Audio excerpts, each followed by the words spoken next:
പഴമയുടെയും ചരിത്രത്തിൻ്റെയും ശേഷിപ്പുകളുള്ള ഈ മണ്ണിൽ കേട്ടാൽ നടുക്കുന്ന നിരവധി പ്രേതകഥകളുണ്ട്. യഥാർത്ഥ പ്രേതാനുഭവങ്ങളും അമാനുഷിക ശക്തികളെക്കുറിച്ചിട്ടുള്ള താല്പര്യവും നിങ്ങളെ ആകർഷിക്കുന്നുവെങ്കിൽ കേരളത്തിലെ ആ പ്രേതബാധയേറ്റ സ്ഥലങ്ങളിലേക്ക് ഒരു യാത്ര പോകാൻ തയ്യാറാകും. ഭാവനയേക്കാൾ ഭീകരമായേക്കാവുന്ന യാഥാർത്ഥ്യങ്ങൾ ഇവിടെയുണ്ട്. ഓരോ സ്ഥലത്തിനും അതിൻ്റേതായ ഭീതിയുടെയും ആകാംക്ഷയുടെയും കഥകളുമുണ്ട്. യഥാർത്ഥ പ്രേതകഥകൾ വിശ്വസിക്കാമെങ്കിൽ ബോണക്കാട് ബംഗ്ലാവ് കേരളത്തിലെ ഏറ്റവും പ്രേതബാധയുള്ള വീടുകളിലൊന്നാണ്. സന്ധ്യ മയങ്ങിയാൽ ഈ തകർന്ന മാളിക ഒരു ഭീകര സ്ഥലമായി മാറുന്നു. കേരള യൂണിവേഴ്സിറ്റിയുടെ ഭാഗമായ കാര്യവട്ടം ക്യാമ്പസ് റോഡ് കേരളത്തിലെ മറ്റൊരു പ്രേതബാധയുള്ള സ്ഥലമാണ്. ഇവിടെ ഹൈമാവതി കുളം എന്ന പേരിൽ ഒരു കുളമുണ്ടെന്നും അതിൽ ആത്മഹത്യ ചെയ്ത ഒരു പെൺകുട്ടിയുടെ പേരിലാണ് ഈ കുളം അറിയപ്പെടുന്നതെന്നുമാണ് കഥ.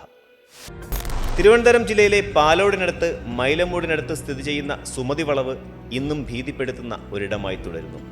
ഏതാണ്ട് 70 വർഷം മുൻപ് 1957 നടന്ന ഒരു കൊലപാതകമാണ് സുമതി വളവിനെ ഇന്ന് കാണുന്ന രീതിയിൽ ഭീതിപ്പെടുത്തുന്ന ഒരിടമാക്കി മാറ്റിയത്.